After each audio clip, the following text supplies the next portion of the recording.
राम राम नमस्कार। मैं हूं आपके साथ साहिल रुखाया। आप देख रहे हैं इंडिया न्यूज हरियाणा का खास कार्यक्रम अफसरनामा। अफसरनामा में हम आज आपको ऐसी महिला आईएएस अधिकारी के साथ मुलाकात करवाएंगे जिनके कंधों पर पंचकुला की कई जिम्मेदारियां जो है वो है। इस वक्त हम बातचीत कर रहे हैं 2021 बैच की आईएएस अधिकारी निशा यादव जी से। मैम, इंडिया न्यूज हरियाणा पर आपका बहुत बहुत स्वागत है। धन्यवाद साहिल जी, बहुत बहुत शुक्रिया आपका। इस प्रोग्राम में आपने मेरे को चुना और आई होप आपके जो भी सवाल रहेंगे एंड मैं लोगों को जितना मोटिवेट कर पाऊंगी मैं उतना अपनी कोशिश करूंगी।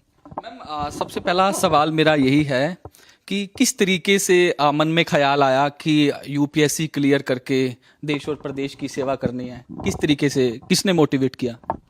मेरे को याद है, मैं ना अपना पोस्ट ग्रेजुएशन कर रही थी आईआईटी मद्रास से।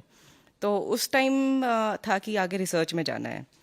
फिर मैंने रिसर्च के लिए आगे तैयारी करी और जेआरएफ नेट जेआरएफ क्लियर करे एंड मैंने आईआईसी बेंगलोर में एडमिशन लिया। जब मैंने पीएचडी में अपना दाखिला लिया तो उस टाइम रियलाइज़ हुआ कि ये थ्योरेटिकल हो रहा है और इसमें प्रैक्टिकल नॉलेज एंड समाज का कुछ ज़्यादा मेरा इन्वॉल्वमेंट या फिर कंट्रीब्यूशन बिल्कुल भी नहीं हो पाएगा।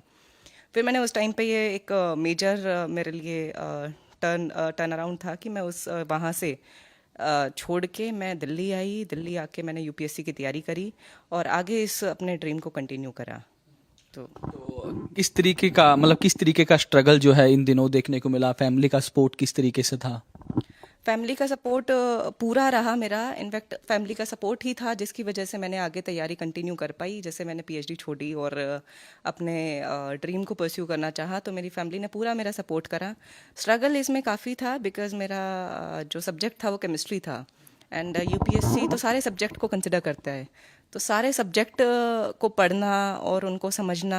फिर न्यूज़पेपर भी मैंने अभी शुरू करा था जब मैंने यूपीएससी की तैयारी करी। उससे पहले तो हम सिर्फ अपने रिसर्च फोकस रहते थे, हम अपना ही सारा देखते थे कि भाई कैसे हमने अपना केमिस्ट्री में अच्छा करना है। ये मेरे लिए था कि हम डिफरेंट डिफरेंट सब्जेक्ट सारे अच्छे से पढ़ पाएँ। सारे हमारे करंट अफेयर्स वगैरह जितने भी हैं, जितने भी हमारे जनरल स्टडीज़ के सब्जेक्ट हैं, सबको मैं इक्वली फोकस कर पाऊँ। तो मेन चैलेंज ये था कि थ्योरेटिकल फिर से शुरू हो गया था मेरे लिए जैसा मैं छोड़ के आई थी। तो बट ये था टेक्निकल सब्जेक्ट, मैंने ऑप्शनल अपना केमिस्ट्री ही रखा था। तो वो मेरे लिए प्लस पॉइंट था कि जब भी मेरा मन ऐसा हो जाता कि थ्योरी में ज़्यादा नहीं पढ़ पा रही थी तो मैं अपना ऑप्शनल पे ध्यान देती थी फिर उस टाइम पे। तो स्ट्रगल काफ़ी था बट ये था कि मन में जब ठान लिया था यूपीएससी करना है फिर तो कोई मतलब पीछे मुड़ के देखने का कुछ। फादर या मदर की का सपोर्ट सबसे ज़्यादा रहता था क्योंकि माँ सब, क्योंकि बच्चे में इंटरेक्ट ज़्यादा मम्मी का ही होता है, तो किस तरीके से सपोर्ट मिलता था? 100% उनका सपोर्ट था। जैसे मैंने बताया कि पहले तो मैं मद्रास गई कि हरियाणा में फैमिली वाले तो रहते हैं ना कि नज़दीक ही रहे बेटी तो ज़्यादा बेटर रहता है, थोड़ा सा आना जाना ठीक रहता है, देख लेते हैं कि हाँ भी बच्चे सही डेवलप हो रही है, ग्रोथ हो रही है। बट मेरे पेरेंट्स ने स्ट्रॉन्ग स्टैंड लिया। पहले तो मेरे को दिल्ली, मैंने ग्रेजुएशन अपनी डीयू से करी है, तो उन्होंने मेरे को दिल्ली यूनिवर्सिटी में पढ़ाया ग्रेजुएशन के लिए। पोस्ट ग्रेजुएशन के लिए मेरे को मद्रास भेजा, आईआईटी मद्रास से मैंने पोस्ट ग्रेजुएशन करी है अपनी। एंड देन मैंने बेंगलोर में एडमिशन लिया था पीएचडी में, तो उन्होंने उस टाइम भी सपोर्ट करा था। जब मैंने उनको बताया कि भाई मैं अब अपना लाइन चेंज करना चाहती हूँ, यूपीएससी के लिए प्रिपेयर करना चाहती हूँ, एंड उन्होंने एक सवाल भी मेरे से नहीं पूछा। उन्होंने वही कहा कि जो आपका मन करता है बेटा वो आपने करना है। हमारी तरफ से पहले भी दबाव नहीं था और अभी भी कोई दबाव नहीं है। तो मेरे को लगता है ये लाइनें उनकी मेरे को हमेशा मोटिवेशन यही दी है कि कभी भी मेरे को ये लो फील होता था या फिर कभी ऐसा रहा कि तैयारी करने का मन नहीं करता है, तो पेरेंट्स ने हमेशा ही मेरा साथ दिया है। मैम, फर्स्ट अटेम्प्ट में आपने क्लियर कर लिया था या फिर उसके लिए कैसे? फर्स्ट अटेम्प्ट में मेरा प्री नहीं हो पाया था बिकॉज शुरुआत में तो चीज़ें समझने में, सिलेबस समझने में, बिकॉज बहुत डाइवर्स सब्जेक्ट है यूपीएससी के, तो उसमें मेरे को सिलेबस समझने में ही काफ़ी टाइम लग गया था। तो मेरा प्री नहीं हो पाया था फर्स्ट अटेम्प्ट में। तो फिर मैंने उसके बाद एचसीएस का दिया था। एचसीएस में मेरा हो गया था एंड देन रैंक उसी ईयर आ गई थी एंड मैं प्रॉपर एचसीएस एग्जीक्यूटिव में आ गई थी। एंड मैंने उसी टाइम पे ये था कि मैंने यूपीएससी का सेकंड अटेम्प्ट भी दिया था। इन दोनों में ही मेरा हो गया था और जब यूपीएससी का रिजल्ट आया तो मैं एचसीएस थी उस टाइम पे, मेरी ट्रेनिंग चल रही थी। तो ये है कि हाँ, मैंने तैयारी अपनी यूपीएससी की एचसीएस बनने के बाद भी कंटिन्यू रखी थी और जो आज सर्विस में आईएएस में हूँ मैं, ये मेरे थर्ड अटेम्प्ट की सिलेक्शन के बाद में। मतलब आपने ठान लिया था कि बनना तो आईएएस बनना है, आईपीएस बनना है, मतलब एससीएस तक सीमित नहीं रहना? जी बिल्कुल, एचसीएस मेरा प्लान बी था। प्लान ए मेरा हमेशा से ही यूपीएससी क्लियर करके आईएएस आईपीएस ही बनना था। तो बस 2 ही सर्विस मेरा था कि बाकी जितनी भी हमारी ऑल इंडिया सर्विसेज है तो उनमें से मेरा यही था कि IAS IPS ही बने, सेंटर सर्विसेज या फिर बाकी जितनी भी हमारी centre group A group B services उनमें मेरा कुछ नहीं। काफ़ी स्ट्रगल रहा मैम, आपने स्ट्रगल भरी कहानी बताई। अब मैं अगर आपकी परमिशन हो तो मैं भी ये भी जानना चाहता हूँ कि फैमिली में कौन कौन है, क्या फैमिली बैकग्राउंड भी आपका ऐसा है कि परिवार से कोई गवर्नमेंट एम्प्लॉय या फिर ब्यूरोक्रेट्स में रहा हो? फैमिली में कोई ब्यूरोक्रेट नहीं है हमारे, तभी आई गेस मेरे को फर्स्ट अटेम्प्ट क्लियर नहीं कर पाई बिकॉज मेरे को वो गाइडेंस कहीं से नहीं मिली थी। तो सेकंड अटेम्प्ट में मेरे को वो थोड़ा सा बेस क्लियर हो गया था कि मेरी गलतियाँ कहाँ रही है। फर्स्ट अटेम्प्ट में मैंने यही एनालाइज करा था कि गलतियाँ कहाँ कहाँ रह रही है, तो वो मेरी गलतियाँ मैंने देखी कहाँ पे है और सेकंड अटेम्प्ट में क्लियर कर पाई। और मतलब फैमिली मेरा सिर्फ प्राइवेट बिजनेस है पेरेंट्स का, और मेरा भाई और मेरे फादर साहब दोनों का सेम बिजनेस है। मदर मेरी हाउसवाइफ है, तो ये लोग मेरे अभी परिवार में हैं जी। तो आपकी फैमिली में आप यहाँ किस? यहाँ पे मेरे हस्बैंड IPS है जो अभी DCP crime and traffic Panchkula है, और मेरे मदर इन लॉ हैं जो कि साथ में ही रहते हैं मेरे, और मेरा एक 2 साल का बेटा है जो साथ में ही है। तो मैम पंचकुला के बारे में बात कर लेते हैं। काफ़ी बड़ी जिम्मेदारियां जो है वो प्रदेश सरकार की ओर से आपको दी गई है। माता मनसा देवी श्राइन बोर्ड की आप CEO हैं, जिला परिषद की CEO हैं, ADC भी हैं। तो किस तरीके से पंचकुला में डेवलपमेंट ज़्यादा से ज़्यादा हो, इसके लिए क्या कुछ आप कर रहे हैं, क्या प्लानिंग है? लगातार जिस तरीके से हम देखते हैं कि लगातार मीटिंगें भी चलती हैं, आप एक्टिव भी हैं फील्ड के अंदर। अभी जैसे हर चार्जेस का अपना अपना एक रोल रहता है।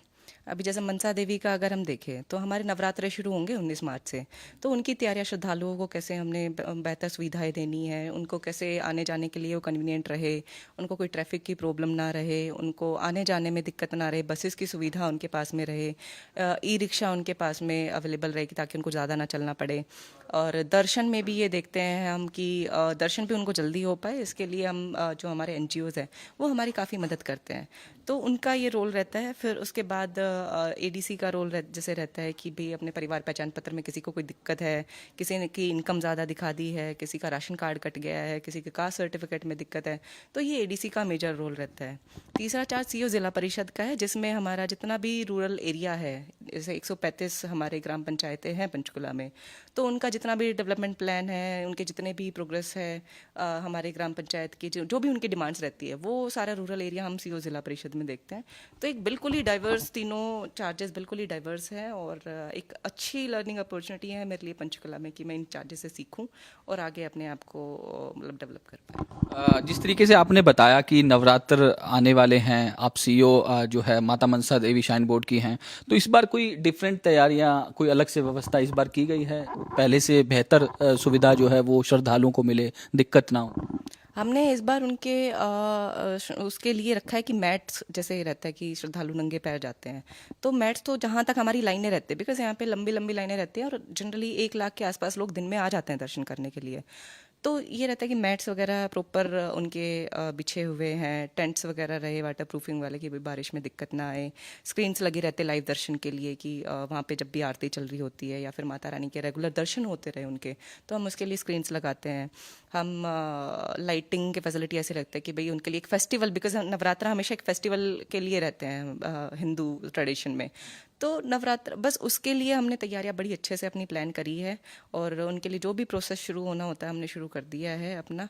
और लाइव आरती हम दिखाते हैं श्रद्धालुओं को कि कोई अगर नहीं आ पा रहा है तो हमारी लाइव आरती यूट्यूब पे भी एंड दिव्य चैनल पे भी, इन 2 प्लेटफॉर्म पे हमारा लाइव आरती का टेलीकास्ट होता है।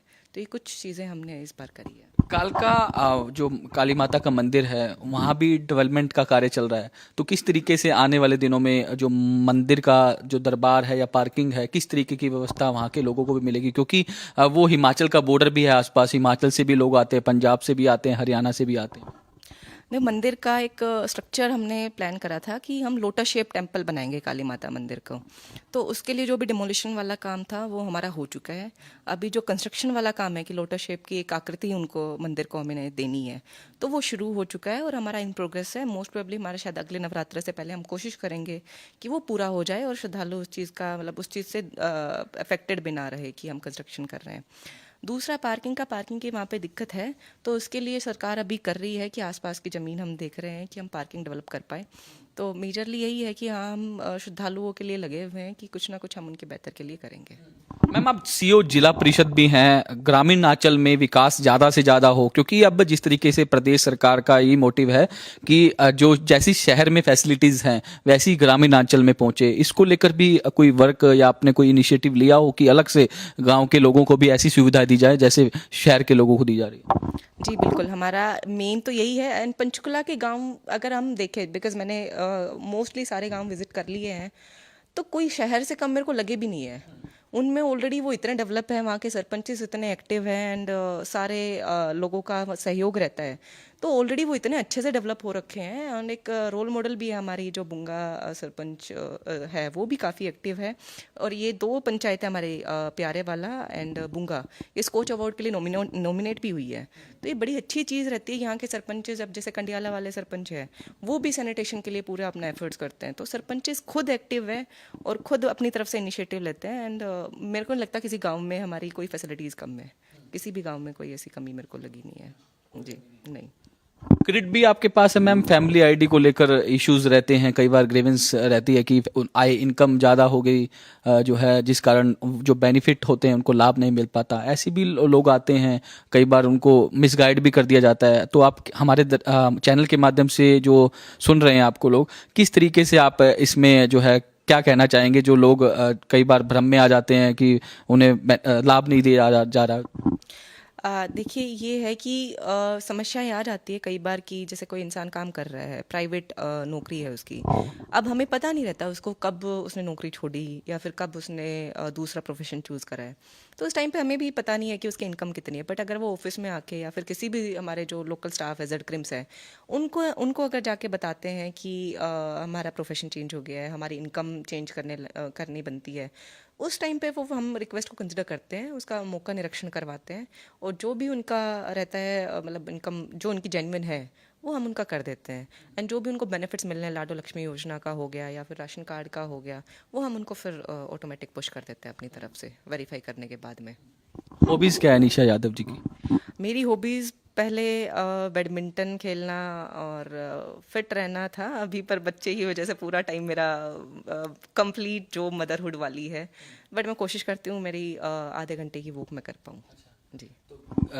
ऐसा मतलब रहता है कि आपको टाइम मिल जाता है तो आप ये अपनी जो हॉबीज है उसको पूरा कर पाए, या फिर कभी लगा ऐसा कुछ कि अभी आप जैसा आपसे पहले डिस्कस हुआ था, टाइम निकालना पड़ता है, कभी भी टाइम मिलेगा नहीं आपको अपनी हॉबीज़ परस्यू करने के लिए। बट हॉबीज़ अभी उनको नाम हॉबीज़ दिया गया है कि आप उनके लिए आप टाइम स्पेशली निकालेंगे, तो टाइम निकालना पड़ता है। मैंने भी निकाला है अपने हॉबीज़ के लिए। मैं अभी इंश्योर करती हूँ कि आधा घंटा तो कम से कम खुद के लिए मैं निकाल लूँ।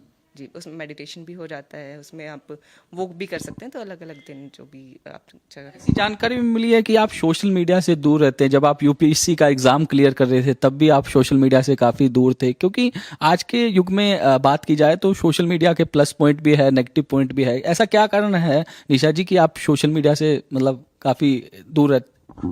यूपीएससी की तैयारी के टाइम पे ही सोशल मीडिया से हम दूर हो गए थे, बिकॉज एक डिस्ट्रैक्शंस रहता है, तो उस वजह से तैयारी हमारी अच्छे से हो नहीं पाती। फिर आपका सिलेक्शन हो जाता है, फिर उस चीज़ को एंजॉय करने के लिए अगर आप मेन मेरा था कि हम स्क्रीन टाइम नहीं ज़्यादा करना, मतलब लोगों प्रेजेंट में रहना है, बिकॉज अब स्क्रीन टाइम इतना हो गया है, डिस्ट्रक्शंस इतनी ज़्यादा हो गई है। And I think real life में लोग आज ज़्यादा आ गए हैं रेदर देन रियल लाइफ में। तो मेरा बस यही फोकस है कि मैं अपनी रियल लाइफ में जीऊँ, प्रेजेंट में जीऊँ, यहाँ के आसपास के जितने भी लोग हैं उनसे मेरा अच्छा कनेक्शन रहे। एंड वो आई गेस जब भी हमारे पास सोशल मीडिया प्लेटफॉर्म्स, मैं व्हाट्सएप पे ज़रूर हूँ बिकॉज वो भी एक सोशल मीडिया है, बाकी प्लेटफॉर्म्स पे मैं नहीं हूँ। उसका कारण यही है कि मेरे आसपास के लोगों को मैं उतना टाइम दे पाऊँ जितना वो डिजर्व करते हैं। जब आप मैम यूपीएससी की तैयारी कर रहे थे, उस टाइम की सिचुएशन के बारे में बात कर ली जाए या फिर उस टाइम के संसाधन के बारे में, और आज 2026 चल रहा है, तो किस तरीके से डिफरेंस देखते हैं आप? क्या कुछ बदला? अब जो है जो युवा यूपीएससी की तैयारी कर रहे हैं उनको क्या मैसेज देना चाहेंगे मैम? बदलाव तो ये हुआ है कि काफ़ी सारी चीज़ें सॉर्टेड हो चुकी है, कि इतने सारे कोचिंग सेंटर्स आ गए हैं, तो जो सिलेबस है यूपीएससी का उन्होंने वो बहुत ही अच्छे से डिकोड कर दिया है, चाहे वो प्रीलिम्स का हो, मेंस का हो। तो अभी जो रिसोर्सेज हैं हमारे पास में वो सफिशेंटली अवेलेबल है, प्रोवाइडेड आप उनको अच्छे से यूज़ करें, आप मतलब अच्छे से सिलेक्शन उनका अगर हो गया हो तो ये है कि अभी मटेरियल का एंड रिसोर्सेज की कमी नहीं है, जो मेरे टाइम पे मेरे को शुरुआत में लगी थी है, बट अभी number of coaching centres, number of ये प्लेटफॉर्म्स, टेलीग्राम चैनल हो गए या फिर वेबसाइट्स हो गए, जहाँ पे आपको सफिशेंट रिसोर्सेज मिल जाते हैं और आप इनकी तैयारियाँ कंटिन्यू कर सकते हैं। दूसरा, कोविड आने के बाद में अभी ऑनलाइन चीज़ें हो चुके, घर बैठे आप ऑनलाइन कोचिंग ले लेते हैं, घर बैठे आप टेस्ट सीरीज़ दे देते हैं। तो ये चीज़ अच्छी हुई है कि भाई आप मतलब सिर्फ दिल्ली नहीं जाना पड़ेगा आपको उसके लिए तैयारी करने के लिए, आपको घर बैठे आप तैयारी कर सकते हैं। तो ये दो मेजर चीज़ें हैं। जो युवा आपको सुन रहे हैं, क्या मैसेज देना चाहेंगे यंग जनरेशन, जेन जी, आज के युग में जो तैयारी कर रहे हैं? मेरा सबसे पहला उनको मैसेज तो यही रहेगा, आप फोकस्ड रहिए, आप अपना जो टारगेट है वो बिल्कुल क्लियर रखिए कि आपका टारगेट क्या है, एंड उसमें जो भी डिस्ट्रक्शंस आती है वो आपको पता है कि क्या आपके डिस्ट्रक्शंस है, उनको जितना कम हो सके, बिकॉज ख़त्म तो आप किसी भी चीज़ को कर नहीं पाते हैं, तो जितना भी कम हो सके डिस्ट्रक्शंस को कम करिए एंड अपने टारगेट पे लगे रहिए। दूसरा है स्मार्ट वर्क, बिकॉज आप जनजी हैं तो स्मार्ट वर्क तो पता ही है, साथ साथ थोड़ा सा हार्ड वर्क, अगर यूपीएससी करनी है तो उसमें smart work and hard work दोनों का कॉम्बिनेशन रहता है, तो उस चीज़ को रखिए। तीसरा है कंसिस्टेंसी, तो आपको डेली अपना एक मिनिमम टाइम जो भी आपका रहता है वो सिटिंग का देना पड़ेगा यूपीएससी के लिए। तो ये कुछ चीज़ें मैं आपको गाइड करना चाहूँगी कि आप अगर करें तो आपके लिए ज़्यादा बेहतर रहेगा। मैम, आपने कोई पर्सनली इनिशिएटिव भी लिया है कि पंचकुला के लिए ये अच्छा होगा? कोई आपके माइंड में आया कभी उस पे आप वर्क कर रहे हो, लोगों को बेहतर सुविधाएं मिल पाए, जिस कारण आपने कोई पर्सनली इनिशिएटिव लिया मैम? यहाँ पे मैंने कोशिश करी कि पर्सनल इनिशिएटिव ऐसा लिया जाए, बट मैंने कहा कि पंचकुला तो एक मॉडल डिस्ट्रिक्ट मेरे लिए हमेशा ही रहा है, बिकॉज यहाँ पे हेडक्वार्टर नज़दीक है, यहाँ पे आपके सारे वो है, तो मॉनिटरिंग बड़ी अच्छे से होती है। तो जो चीज़ें ग्राउंड लेवल पे इम्प्लीमेंट हो रही है, बस हम अगर वही इंश्योर कर लें, खुद में एक मॉडल डिस्ट्रिक्ट बन जाएगा। तो हमारे यहाँ पे अब जैसे एजुकेशन डिपार्टमेंट है, निपुण हरियाणा का इनिशिएटिव चल रहा है, तो जो परफॉर्मेंस है वो पूरे हरियाणा में बेस्ट है हमारी। तो ऑलरेडी जो हमारा स्टाफ है वो इतना रहता है कि भाई कभी कोई मॉनिटर कर लेगा, कभी हेडक्वार्टर वाले बुला लेंगे, इंस्पेक्शन पे जैसे फॉरेन डेलीगेट्स भी आ जाते हैं, हमारे डिपार्टमेंट की तरफ से भी विजिट होती है, तो वो इतना रहती है यहाँ पे मॉनिटरिंग, माइक्रो मैनेजमेंट भी बहुत है कि हम उस चीज़ को अच्छे से इम्प्लीमेंट कर पाए। तो बहुत ही अच्छे से यहाँ पे चल रहा है, तो वो उतना मेरे को पर्सनल एफर्ट्स करने की यहाँ पे जरूरत नहीं। फेवरेट थिंग मैम किस रिगार्ड? कि कोई भी पब्लिक डीलिंग, लोगों को सुनना, उनको उनकी समस्या इसका समाधान करना मेरे को सबसे अच्छा लगता है। आप सुबह मतलब आपका रूटीन रहता है कि आप पब्लिक से मिले, जो भी उनकी ग्रीवेंस हो? जी, एडीसी ऑफिस में यहाँ पे आने का मेरा, बिकॉज मैं बता रही काम ही ये मेन रहता है कि जो भी जितने भी लोग आए हुए हैं, मेरी प्रायोरिटी वही रहे कि मैं सबसे पहले उनको सुनूं एंड देन उसके बाद जो भी उनकी समस्या है उनका समाधान करूं। शुक्रिया आपसे बातचीत करने के लिए। तो ये थी आईएएस निशा यादव, जिन्होंने अपनी संघर्ष भरी कहानी भी बताई और बताया कि किस तरीके से इनकी पब्लिक डीलिंग रहती है और आने वाले दिनों में पंचकुला के क्षेत्र में क्या कुछ विकास कार्य जो है वो रहने वाले हैं, इसकी तमाम जानकारी जो है उनके द्वारा दी गई है। वीडियो जर्नलिस्ट जतिन के साथ साहिल रुखाया, इंडिया न्यूज, पंचकुला।